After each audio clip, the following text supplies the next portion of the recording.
다 함께 성경 암송하심으로 새벽 기도회 시작하겠습니다. 너희는 사도들과 선지자들의 터 위에 세우심을 입은 자라. 그리스도 예수께서 친히 모퉁이 돌이 되셨느니라. 그의 안에서 건물마다 서로 연결하여 주 안에서 성전이 되어가고 너희도 성령 안에서 하나님이 거하실 처소가 되기 위하여 그리스도 예수 안에서 함께 지어져 가느니라. 아멘. 오늘 우리 함께 은혜 받으실 말씀은 출애굽기 28장 15절로 43절 말씀입니다. 저는 30절 한 절만 봉독해 드리겠습니다.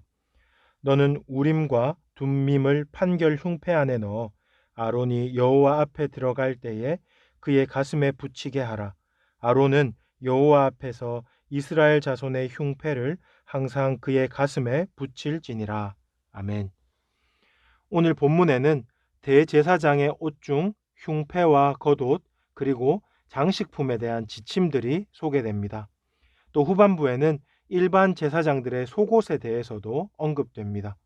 오늘 새벽에는 대제사장의 옷과 관련된 지침들을 우리가 함께 살펴보면서 하나님이 그 언약 백성에게 요구하시는 순종과 거룩함이 어떤 것인지를 같이 한번 생각해 보기를 원합니다.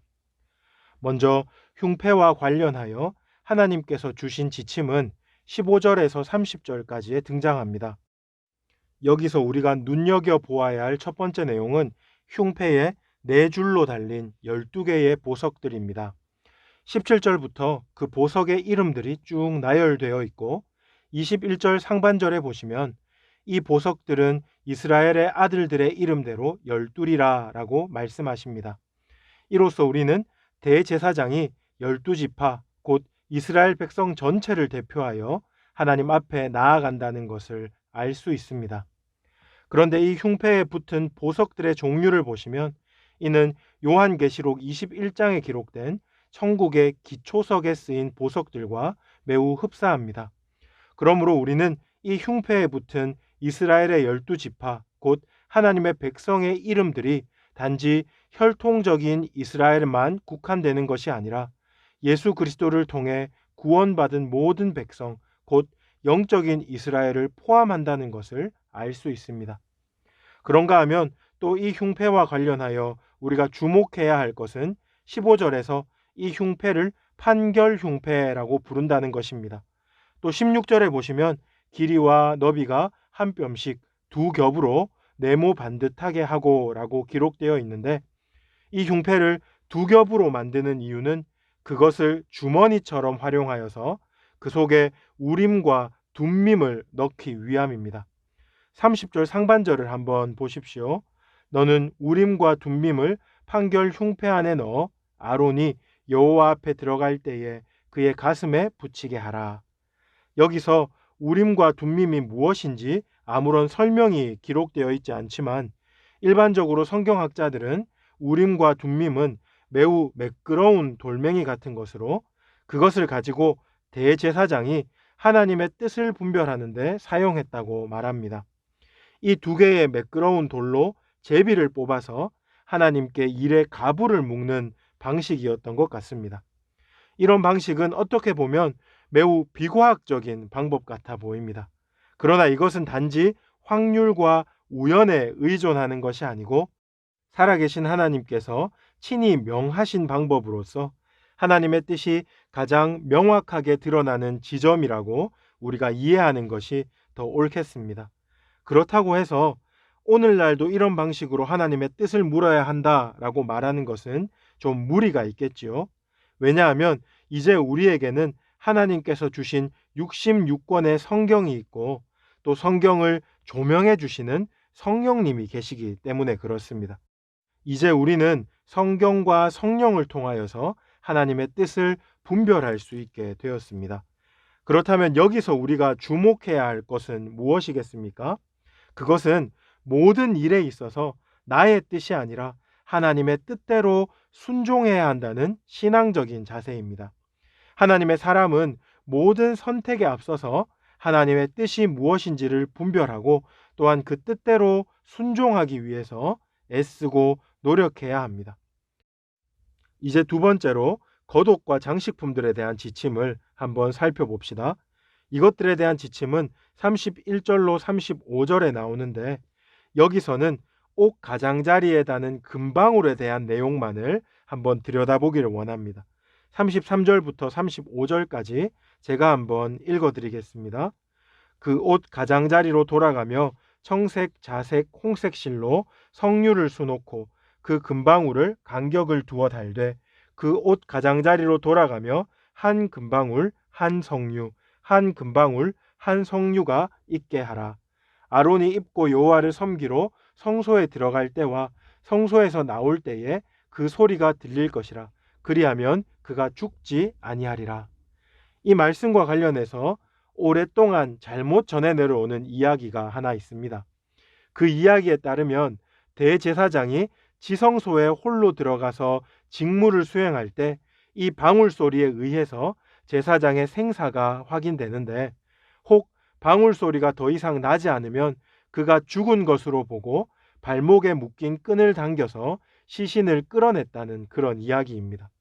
그런데 이 이야기는 구약에 전혀 근거가 없습니다. 대제사장은 1년에 딱 한 번 지성소에 들어가는데 그때는 이 금방울 달린 관복을 벗어버리고 세마포 옷만 입고 들어가기 때문에 그렇습니다.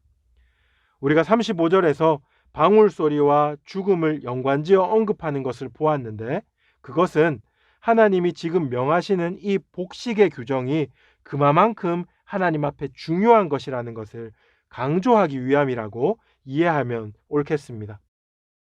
이제 마지막 세 번째로 대제사장의 이마에 붙이는 성패에 대해서 한번 생각해 보겠습니다. 성패에 대하여 36절로 38절에 기록되어 있는데요. 36절에 보시면 그 성패에는 여호와께 성결이라는 문구를 새겨 넣으라고 명령하십니다. 그리고 이어서 이 성패가 어떤 역할을 하는지를 알려주시는데 38절을 한번 보십시오. 이 패를 아론의 이마에 두어 그가 이스라엘 자손이 거룩하게 드리는 성물과 관련된 죄책을 담당하게 하라.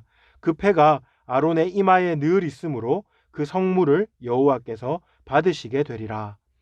여기서 우리는 아론의 이마에 붙어있는 이 성패가 죄책을 담당하는 역할 혹은 기능을 한다는 것을 알 수 있습니다.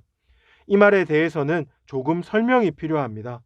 혹 죄가 있는 백성이 성물을 바치러 하나님의 존전 앞에 나왔다가 그의 부정함 때문에 하나님의 강력한 거룩의 기운에 큰 타격을 입을 수도 있는데 하나님께서는 그런 일을 방지하시기 위해서 항상 그 이마에 하나님의 성결이라는 성패를 붙인 대제사장을 앞세우라고 명령하시는 것입니다. 조금 무리가 있을 수 있겠지만 어떤 신학자는 이 성패를 피뢰침에 비유합니다. 피뢰침이 번개를 끌어당기듯이 이 성패가 하나님의 거룩의 기운을 흡수하여서 다른 이들의 타격을 받지 않도록 보호해 준다고 해석하는 것입니다. 그렇다면 이 성패와 관련된 내용을 우리는 어떻게 적용해 볼 수 있겠습니까? 여기서 우리는 두말할 것도 없이 예수님을 떠올릴 수 있어야 하겠습니다. 죄인인 우리가 하나님의 은혜의 보좌에 담대히 나갈 수 있는 이유가 무엇입니까? 바로 예수님 때문입니다. 그분이 십자가에서 다 이루신 의가 우리에게 전가되어 하나님 앞에 우리는 예수님의 의로 말미암아 의롭다 여겨지기 때문에 이제 우리는 하나님의 보좌 앞에 마음껏 나아갈 수 있게 된 것입니다. 구약의 이사야는 하나님 보좌 앞에서 화로다 나여 망하게 되었도다 라고 했지만 우리는 그 앞에서 하나님을 향하여 담대함을 가지고 아바 아버지라 마음껏 부르짖을 수 있게 된 것입니다. 이제 말씀을 마무리하겠습니다. 오늘 우리는 대제사장의 옷에 관련된 지침들을 함께 살펴보았습니다. 오늘날은 구약의 제사 제도가 폐지되었기 때문에 대제사장의 옷에 대한 이런 규정들이 우리에게 사실 표면적으로는 어떤 의미도 주지 않습니다. 그러나 우리는 이런 규정들을 통해서 하나님의 백성으로서 하나님의 말씀에 순종하는 것이 얼마나 중요한지, 그리고 예수님을 보내주신 하나님의 은혜가 얼마나 큰지를 다시 한번 기억할 수 있었습니다. 부디 이 하나님의 은혜를 붙들고 순종의 복된 길을 걸어갈 수 있는 우리 모두가 되기를 바랍니다. 이제 말씀을 기억하면서 세 가지 기도 제목으로 함께 기도하시겠습니다. 먼저 예수님을 구주로 보내주신 하나님의 크신 은혜에 우리가 함께 감사하며 성도로서 하나님의 말씀에 기쁨으로 순종하며 살아가게 하여 주옵소서. 두 번째로는 우리나라를 긍휼히 여기사 모든 영역에 하나님의 공의와 사랑이 흘러가게 하시고 이 땅을 고쳐 주시옵소서. 또한 위정자들에게 하나님을 두려워하는 마음을 주셔서 정직한 사회가 되게 하여 주옵소서. 마지막 세 번째로 코로나19 사태가 하루 속히 종식되게 하시옵고 이 어려운 때에 교회를 지켜주시며 성도와 국민들의 안전을 보호하여 주시옵소서. 우리에게 긍휼을 베풀어 주시옵소서. 나눈 기도 제목과 여러분 가지고 계신 기도 제목 가지고 주여 부르짖고 합심으로 기도하시겠습니다. 주여